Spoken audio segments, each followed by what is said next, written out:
सोमवार 26 अगस्त के सैरबीन में जावेद चौधरी का सलाम।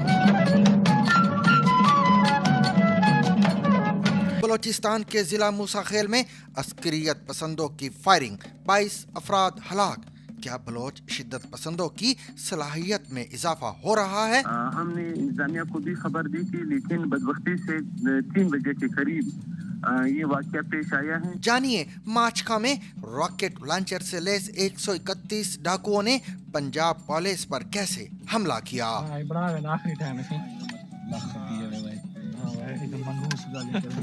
आखिरी टाइम में पता हो ना, चेंजिंग ही टाइम को कच्चे थी जगह नींद नहीं बना। ये भी सुनिए कि इजराइल का सबसे मुश्किल हरीफ हिजबुल्लाह माजी के मुकाबले में आज कितना ताकतवर है।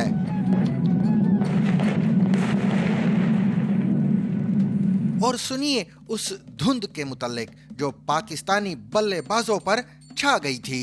पिच में इन्होंने पूरी कोशिश की थी कि ये अच्छी हो, बॉलिंग के लिए हेल्पफुल हो, लेकिन आई थिंक या तो गर्मी की वजह से या धूप इतनी पड़ती है कि नया बॉल होता है थोड़ा बहुत, और उसके बाद जो है ना इतना ज़्यादा हेल्प नहीं पिच से मिलती। पढ़ोगे लिखोगे तो बनोगे नवाब, लेकिन चोर को दौराने वारदात किताब पढ़ना महंगा क्यों पड़ गया। और सुनिए, एक गुलाम से 3 खुलफा के तख्त की ताकत बन जाने वाली खातून की कहानी। और ये भी जानिए, सहराओं में तो कहीं चट्टान से लटकी दुनिया की गैर मामूली आरामगाहें यानी कैप्सूल होटल। और ये भी कि शोले फिल्म के रहीम चाचा जिन्होंने कराची में दर्जियों की हड़ताल करवा दी थी।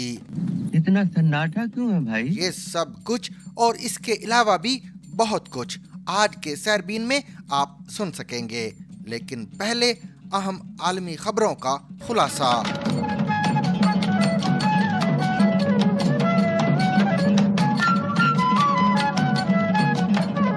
पाकिस्तान के सूबे बलोचिस्तान के जिला मूसा खेल में अस्करियत पसंदों की फायरिंग से कम अज कम 22 अफराद हलाक हो गए हैं।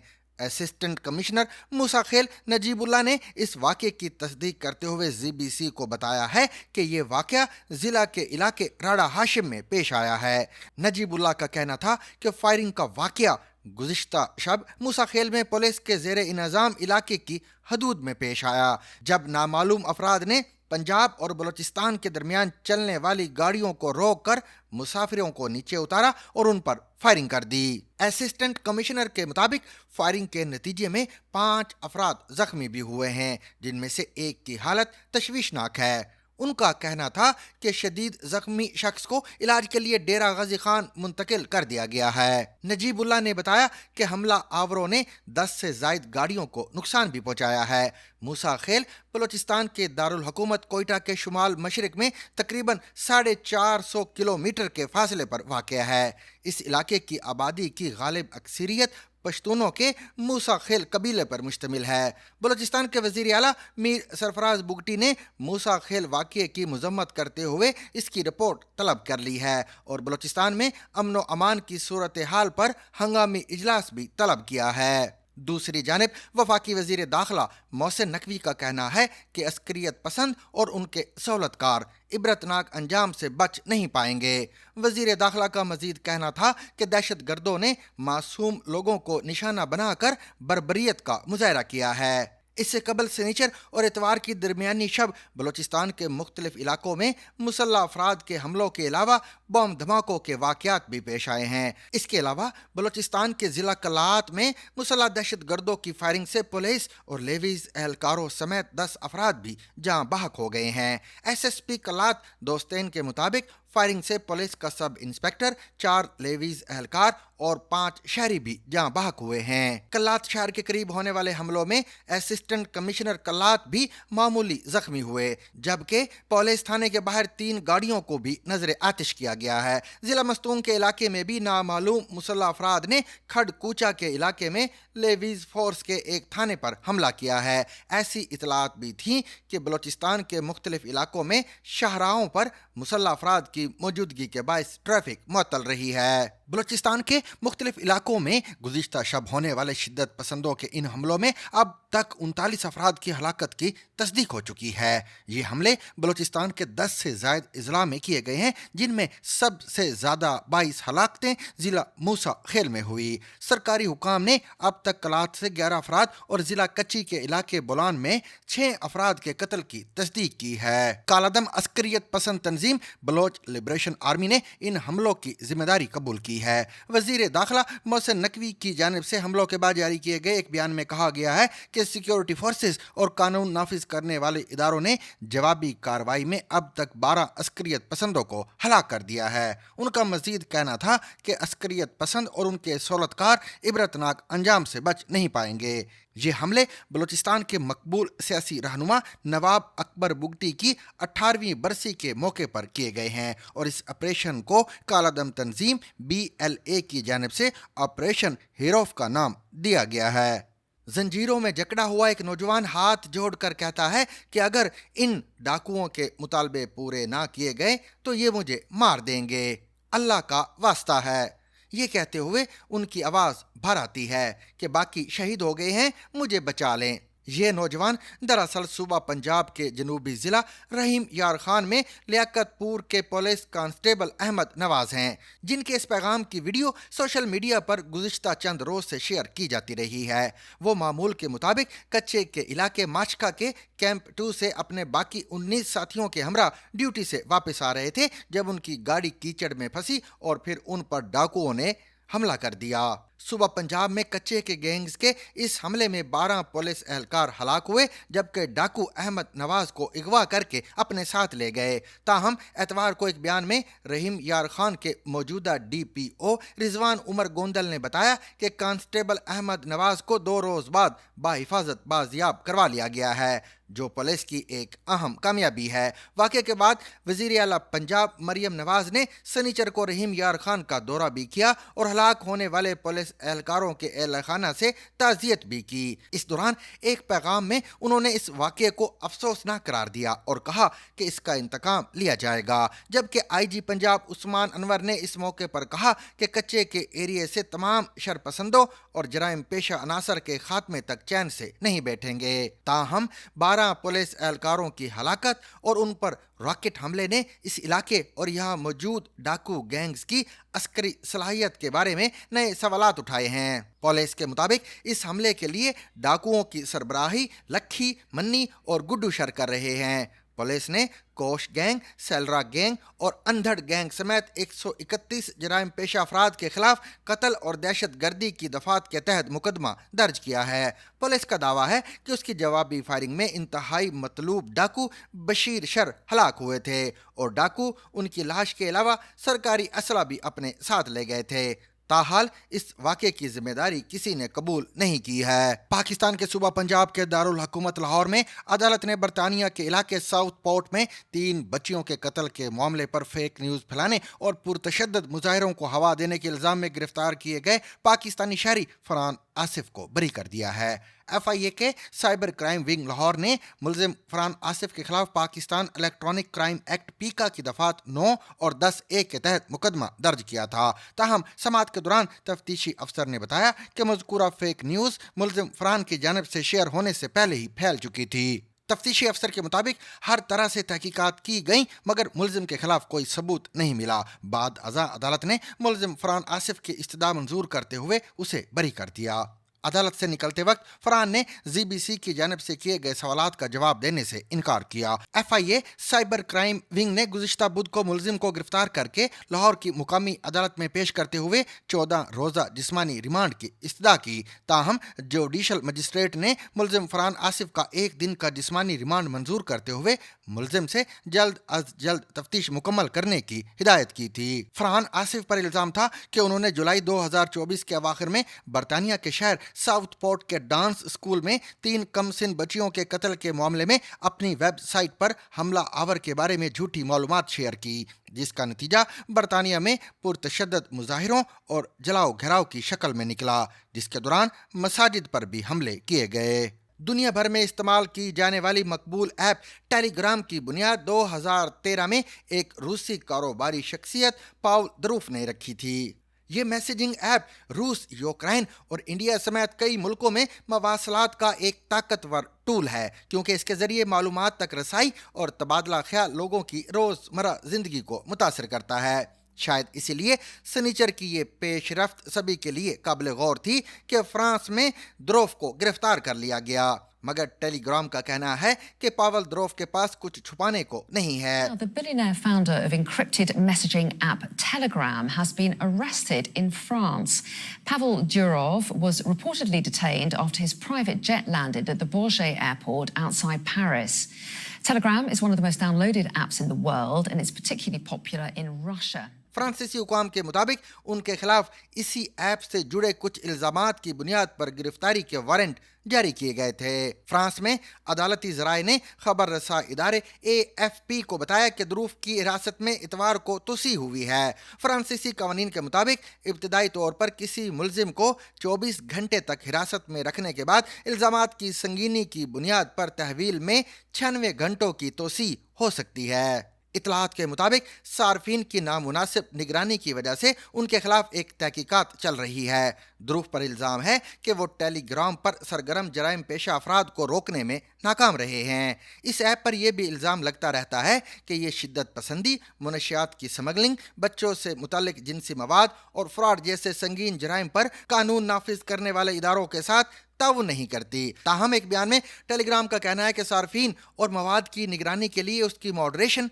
इंडस्ट्री के मयार के मुताबिक है और इसमें मुसलसल बेहतरी आ रही है। ये एक बेहुदा दावा है कि एक प्लेटफॉर्म और उसका मुल्क प्लेटफॉर्म के गलत इस्तेमाल के जिम्मेदार हैं। टेलीग्राम ने यह भी कहा कि द्रूफ अक्सर यूरोप का सफ़र करते हैं और वो यूरोपीय यूनियन के कवानीन की पैरवी भी करते हैं, जिसमें डिजिटल सर्विसेज एक्ट भी शामिल है। टेलीग्राम के मुताबिक पूरी दुनिया में उसके करीब 1 अरब सार्फिन हैं जो मवासलात और मालूमात तक रसाई के लिए इस ऐप का इस्तेमाल करते हैं। पाकिस्तान के वज़ीर आज़म मोहम्मद शहबाज शरीफ ने वफाकी हुकूमत के दफातर को पेपरलेस बनाने के लिए वजारत इंफॉर्मेशन टेक्नोलॉजी और मुतअल्लिका इदारों को टास्क सौंपते हुए कहा है कि निज़ाम में शफाफियत और तेज़ी लाने के लिए ई ऑफिस का निफाज हुकूमत की अवलीन तरजीहात में से एक है। यकीनी बनाया जाए कि तमाम सरकारी दफातर में अफसरान ई ऑफिस के जरिए फाइल्स भेजें। अब प्राइम मिनिस्टर ने कहा है कि 1 माह के अंदर अंदर फेडरल गवर्नमेंट का ऑफिस है उनको ई ऑफिस में मुंतकिल कर दिया जाए और उन्होंने ये भी कहा कि उनका ऑफिस यानी सेक्रेटेरिएट जो है पीएम का वो आइंदा कोई जो है ई ऑफिस के अलावा कोई फाइल कबूल नहीं करेगा। इतवार को वजीर आजम ऑफिस के मीडिया विंग से जारी बयान के मुताबिक वजीर आजम ने कहा कि वफाकी सरकारी दफातर में ई ऑफिस के निफाज में किसी किस्म की सुस्त रवि कबूल नहीं की जाएगी। वजीर आजम ने 1 माह के अंदर तमाम दफ्तरी फाइल्स पर काम ई ऑफिस के जरिए यकीनी बनाने की हिदायत करते हुए कहा कि आइंदा माह से कोई भी फाइल ई ऑफिस के अलावा नहीं देखी जाएगी। Pakistan telecommunication authority PTA का कहना है कि आज हजरत इमाम हुसैन के चेहलुम के मौके पर वजारत दाखिला की हिदायत पर कराची, हैदराबाद, खैरपुर, लाड़काना, सखर और शिकारपुर में मोबाइल फ़ोन और डाटा सर्विस बंद की गई थी। सिंध में पाकिस्तान टेली कम्युनिकेशन अथॉरिटी के मुताबिक मोबाइल फ़ोन व डाटा सर्विसेज बंद करने का फैसला अमन व सिक्योरिटी बरकरार रखने के लिए किया गया है। वाज़ेह रहे कि पाकिस्तान में शोदाए करबला का चेहलुम आज अकीदत व एहतराम से मनाया गया है। मुल्क के मुख्तलिफ छोटे बड़े शहरों में चेहलुम के हवाले से जुलूस भी निकाले गए हैं।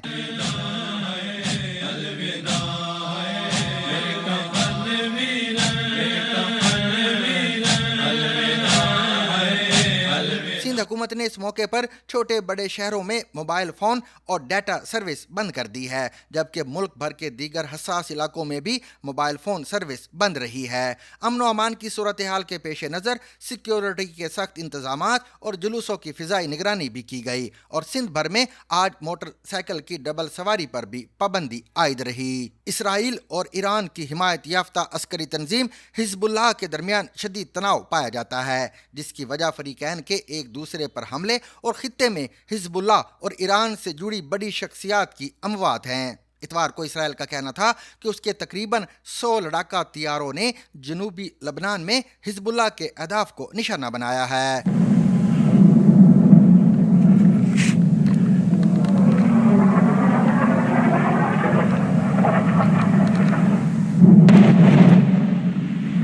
दूसरी जानब हिजबुल्लाह ने भी जवाबी हमले में शुमाली इजराइल पर मिसाइल दागे हैं। अगर इसराइल की जानब से 100 लड़ाका तैयारों के इस्तेमाल की बात दुरुस्त है तो फिर ये 2006 के बाद से इसराइल का लबनान पर अब तक का सबसे बड़ा हमला है। इसराइल का कहना है कि उसने मुकामी वक्त के मुताबिक 4:30 पर हिजबुल्लाह पर हमले किए और उसका दावा है कि लबनानी अस्करी तंजीम तकरीबन आधे घंटे बाद इसराइल पर किसी बड़े हमले की मंसूबाबंदी कर रही थी।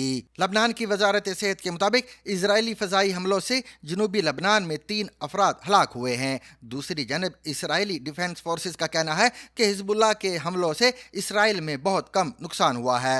हिजबुल्लाह का कहना है कि ये उनकी तरफ से इसराइल पर किए जाने वाले हमलों का फेज 1 था, जिसमें इसराइल पर 320 मिसाइल फायर किए गए और 11 इसराइली मुकामात को ड्रोन से भी निशाना बनाया गया है। हिजबुल्लाह का कहना है कि इसराइल पर हमले उनके सीनियर कमांडर फवाद शुक्र की मौत का बदला लेने के लिए किए जा रहे हैं। इसराइल और हिजबुल्लाह के ताल्लुकात में मजीद कशीदगी क्या रुख अख्तियार करेगी, इसकी पेश गोई करने के लिए सबसे पहले लबनान में मौजूद मुसल्लह गिरोह की अस्करी सलाहियतों और इसराइल के साथ इसके तनाज़ात की तारीख पर नजर डालनी होगी।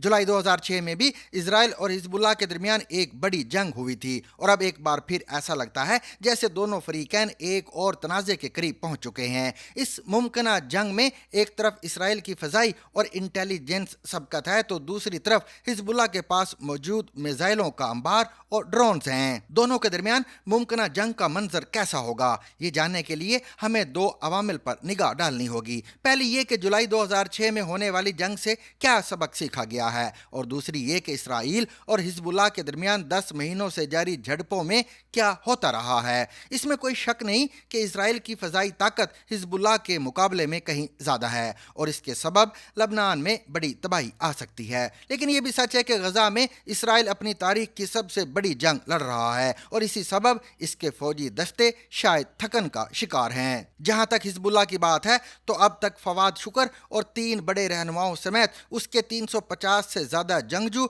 इसराइली फजाई हमलों में मारे जा चुके हैं। ताहम शिया अक्सरियती सियासी और अस्करी जमात हिजबुल्लाह के पास शाम में जंग लड़ने का तजुर्बा है, जिसके सबब उसके फील्ड कमांडर्स को भी काफ़ी तजुर्बा हासिल हुआ है। हिजबुल्लाह को ईरान की हिमायत भी हासिल है और वहीं से उसे माली और अस्करी मदद भी मिलती है। हिजबुल्लाह को अमेरिका, बरतानिया और कुछ अरब रियासतों समेत मुतअद्दिद मगरबी ममालिक ने एक दहशतगर्द तंजीम करार दे रखा है। ताहम लबनानी हुकूमत उसे इसराइल के खिलाफ मुजाहमत करने वाले एक गिरोह की हैसियत से देखती है। मुल्क में हिजबुल्लाह को एक सियासी जमात की हैसियत भी हासिल है और पार्लियामेंट में भी उसके नुमाइंदे मौजूद हैं। सन 2006 में इसराइल और हिजबुल्लाह के दरमियान उस वक्त बाकायदा जंग छिड़ गई थी जब हिजबुल्लाह ने 8 इसराइली फौजी हलाक किए और 2 को अगवा कर लिया था। हिजबुल्लाह की जानिब से इसराइली फौजियों की रिहाई के बदले में अपने जंगजुओं की रिहाई का मुतालबा किया गया था।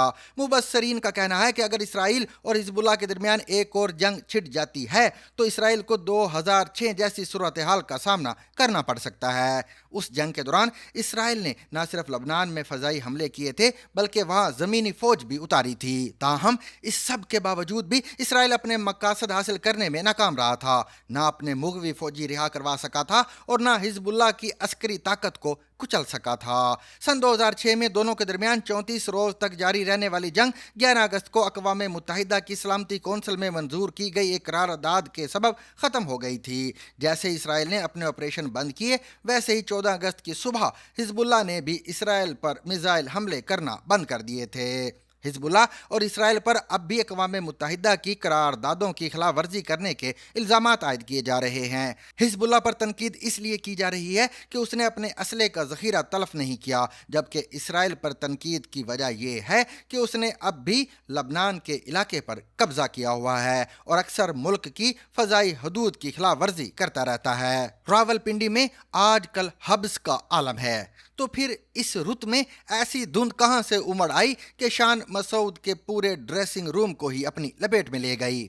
और जब ये धुंध छटी तो मैच के उस पार बांग्लादेश तारीख रकम कर चुका था। पाकिस्तान जो है वो क्रिकेट लवर्स की जमीन है, लेकिन होम ग्राउंड पर टीम का भड़कस ऐसा निकला कि सोशल मीडिया सारिफीन ने अब पाकिस्तान टीम के तमाम सीनियर प्लेयर्स को टीम से निकाल बाहर कर देने का मुतालबा कर दिया है।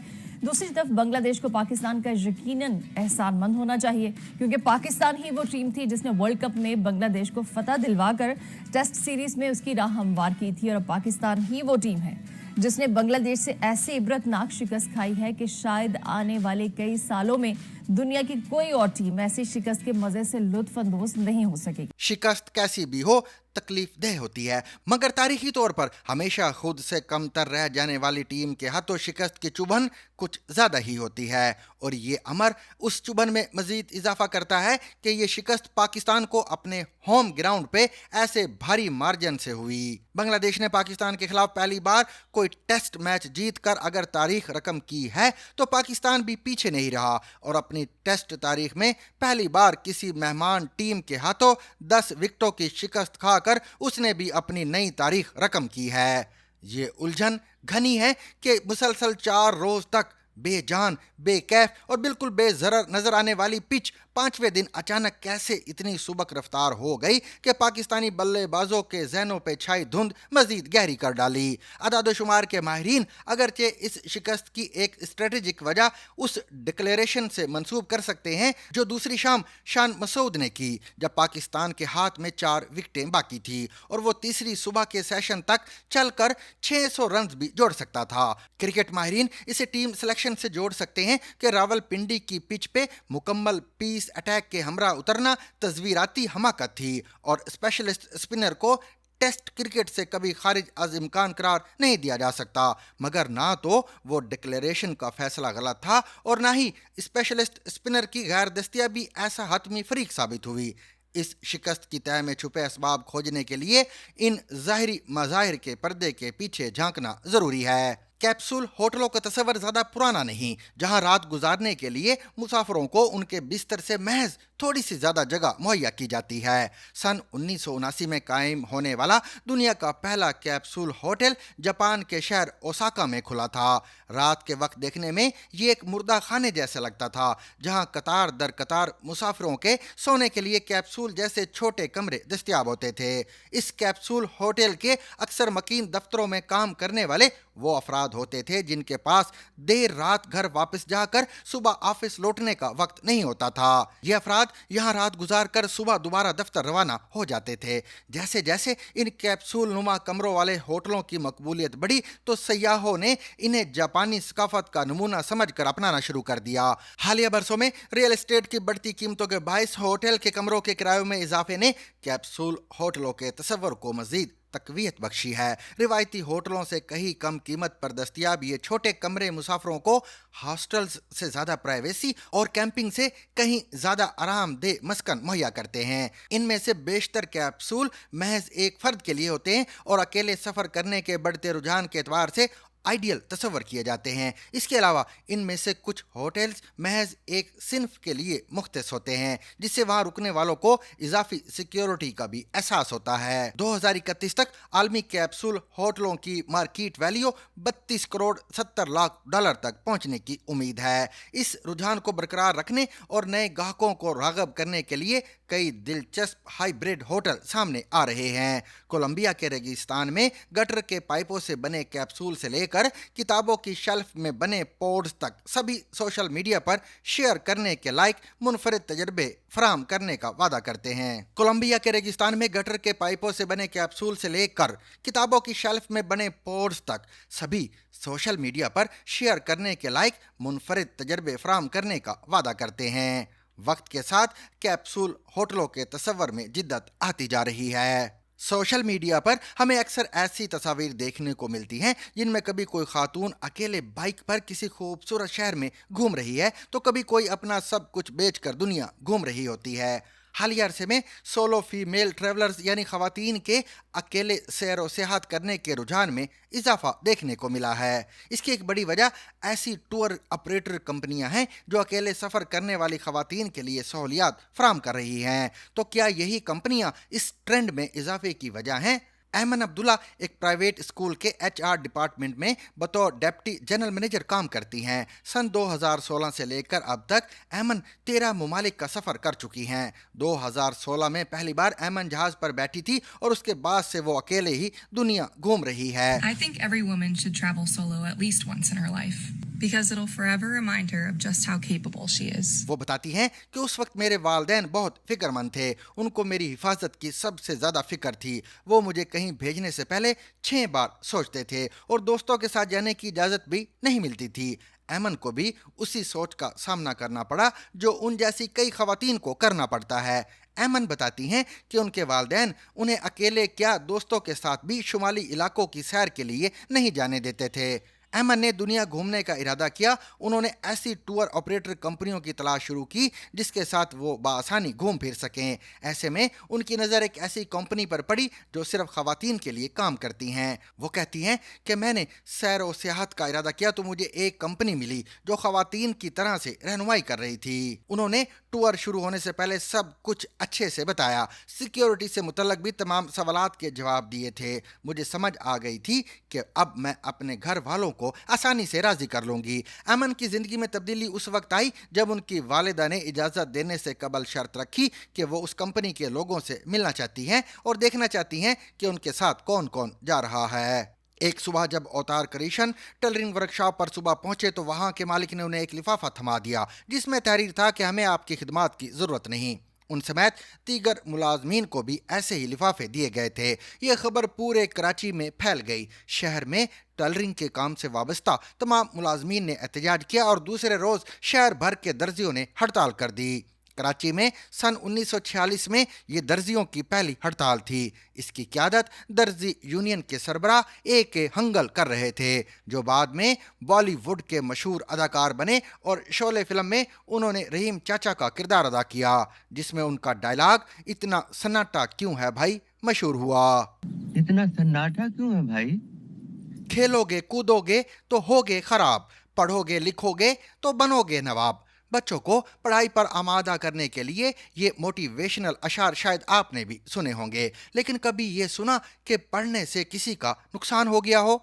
ये ना तो कोई फिल्मी कहानी है ना कोई देव मालाई या अफसानवी कहानी है, लेकिन ये एक ऐसा वाकया है जिसका रिश्ता देव मालाई वाकये से जुड़ गया है। इसमें एक चोर एक घर में चोरी की नीयत से दाखिल होता है, लेकिन वो चोरी की बजाय वहां पड़ी किताब पढ़ने लगता है और इसमें इतना गर्क हो जाता है कि उसे पता भी नहीं चलता कि कब घर वाले जाग गए। अतालवी मीडिया की रिपोर्ट के मुताबिक गुज़िश्ता दिनों रोम में एक मुबैना चोर उस वक्त पकड़ा गया जब वो चोरी के दौरान यूनानी देवताओं से मुतल्लक एक किताब पढ़ने बैठ गया। रिपोर्ट के मुताबिक मुबैना चोर 38 साल नौजवान है जो बालकनी के जरिए अतालवी दारुल हुकूमत के पराती जिला में एक फ्लैट में दाखिल हुआ था, लेकिन एक पलंग के साथ लगी मेज पर एक किताब देखकर वो भूल जाता है कि वो वहां किस लिए आया था। वो मेज से होमर की मारूफ जमाना किताब इलियाड के बारे में तहरीर करदा एक किताब उठाकर पढ़ने लगता है। कहा जाता है कि जब घर के 71 साल मालिक बेदार हुए तो उन्होंने मुबैना चोर को देखा जो किताब पढ़ने में मगन था। उन्होंने एक अनजान शख्स को अपने घर में देखकर उसे टोका तो वो वहां से भाग खड़ा हुआ। इस नाकाम डकैती की खबरें जब किताब के मुसन्निफ तक पहुंची तो उन्होंने मुकामी मीडिया से बात करते हुए कहा कि वो उस शख्स को अपनी किताब की एक कॉपी भेजना चाहते हैं ताकि वो इस किताब को ख़त्म कर सके। मुसलमानों के लिए मक्का में वो घर बहुत ख़ास था क्योंकि उसमें पैगंबर इस्लाम पैदा हुए थे। हिजरत के बाद से ये घर एक अकील बिन अबी तालिब के बाद दूसरे मोहम्मद बिन यूसुफ खानदान की मलकियत में चला आ रहा था। सन 788 में खैजरान हज पर गईं तो उन्होंने इसे खरीद लिया। मक्का में हज ही के मौके पर अब्बासी खलीफा अल महदी ने उन्हें गुलामों के एक ताजर से खरीदा था और बाद में अपनी मलिका बनाया था। टोरंटो यूनिवर्सिटी के उस्ताद आदम अली अपने एक मजमून में लिखते हैं कि उस घर में खैजरान ने छोटी सी मस्जिद बनवाई और पैगंबर इस्लाम की जाए पैदाइश को ज़ियारत का मुकाम बनाया। 20वीं सदी के वक्त में उसे 2 मंजिला लाइब्रेरी में बदल दिया गया। अब ये मस्जिद हराम के पास ही वाक़ है। इससे पहले खैजरान ने अल महदी से तोहफे में मिले दारुल अल रकम के ढांचे को बरकरार रखते हुए उसे भी मस्जिद में तब्दील करवा दिया था। ये वो घर था जहाँ इस्लाम की इब्तिदा में पैगंबर इस्लाम दावत दीन देते और इब्तिदाई मुसलमान खुफिया नमाज पढ़ते थे। दूसरे अब्बासी खलीफा अबू जाफर मंसूर ने ये घर खरीद कर अपने बेटे अल महदी को दिया था।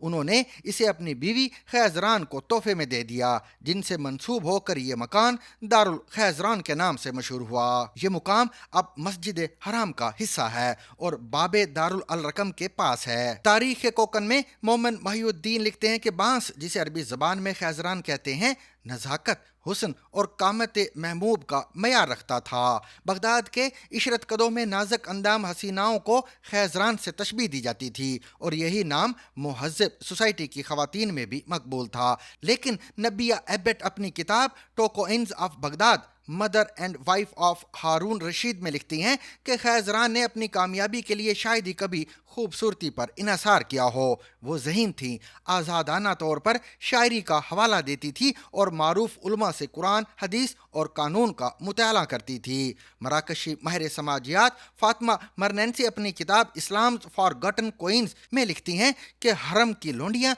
जिन्हें जारिया या जवारी कहा जाता था, अपने मालिक की दिलचस्पी को बरकरार रखने के लिए मौसीकी, इल्म नजूम और रियाजी सीखती और खैजरान ने तो फ़िक्का की बाकायदा तालीम भी हासिल की। अल-महदी की ज़िंदगी में खैजरान से पहले भी कुछ लोंडियाँ आईं, लेकिन मरनेंसी के मुताबिक वो बिल आखिर अल-महदी की पसंदीदा बन गईं। वो दोनों अमली लतीफ़ों से लुत्फ़ अंदोज़ होते थे, कई बार अल-मुसव्वर के गुस्से की नकल भी करती। सन 775 में अल-महदी खलीफा बने तो खैजरान ने उन्हें आज़ाद करके शादी करने पर राज़ी कर लिया। मुअर्रिख़ हैव कैनेडी लिखते हैं कि एक ऐसे वक्त में जब खलीफा से तवक्को की जाती थी कि वो अशराफिया में शादी करेंगे, खैजरान को मलिका बनाना जुर्रतमंदाना तौर पर रिवायत से हट कर था। इब्न कसीर ने लिखा है कि एक दफ़ा अल-महदी की ज़िंदगी में खैजरान हज पर गईं तो उन्हें मक्का में ख़त लिखा कि वो उनके बगैर वहशत महसूस करते हैं और कुछ अशार के ज़रिए अपने शौक़ का इज़हार भी किया। यूँ पहली बीवी रीता के बेटों की बजाय खैजरान के बेटों मूसा अल-हादी और हारून अल-रशीद को अपने तख्त का वारिस बनाया। तारीख रीता और खैजरान के दरमियान बराह रास्त कशीदगी का कोई सबूत फराहम नहीं करती है, लेकिन एबेट का क़यास है कि रीता ने जान लिया होगा कि खैजरान की मुखालफत का कोई फ़ायदा नहीं। मलका के तौर पर खैजरान अब खलीफा के हरम में भी आला अख्तियार रखती थी और सल्तनत की भी सबसे ताकतवर और बाअसर खातून थी। अरबी और इस्लामी उलूम के माहिर विलियम मोंटगोमरी वाट की इंसाइक्लोपीडिया ब्रिटानिका के लिए तहकीक है कि खैजरान एक मजबूत शख्सियत की हामिल खातून थी, जिनका अपने शोहर और फिर बेटों के दौरे हुकूमत में अमूर ममलकत में बहुत असर था। मरनेसी लिखती हैं कि जब भी अल-महदी दरबार में आते वो उनके साथ होती। वो एक पर्दे के पीछे छुपी होती और अगर किसी बात से मुत्तफिक नहीं होती तो वो उनकी पीठ पर हाथ रख देती थीं। उन्हें हर वक्त खलीफा तक बराह रास्त रसाई हासिल थी। उनकी तजावीज़ को हमेशा कबूल किया जाता था। उनकी सिफारिश से इनाम या तरक्की और सज़ा में माफ़ी मिलती थी। दरबार में बरमकियों से उनका इत्तेहाद था। खालिद बरमकी तब साथ थे जब खैजरान को अल-महदी ने ख़रीदा था और उनके मलिका बनने की पेशगोई की थी। उनके बेटे और हारून अल रशीद के उस्ताद याहिया बरमकी की बीवी उम्मे फजल ने हारून को अपना दूध पिलाया था और हारून की वालिदा खैजरान ने याहिया के बेटे फजल को अपना दूध पिलाया था। Rediscover the trusted voice of news with Zigzag Broadcast Company's revival of BBC Sarabeen. ZBC Sarabeen.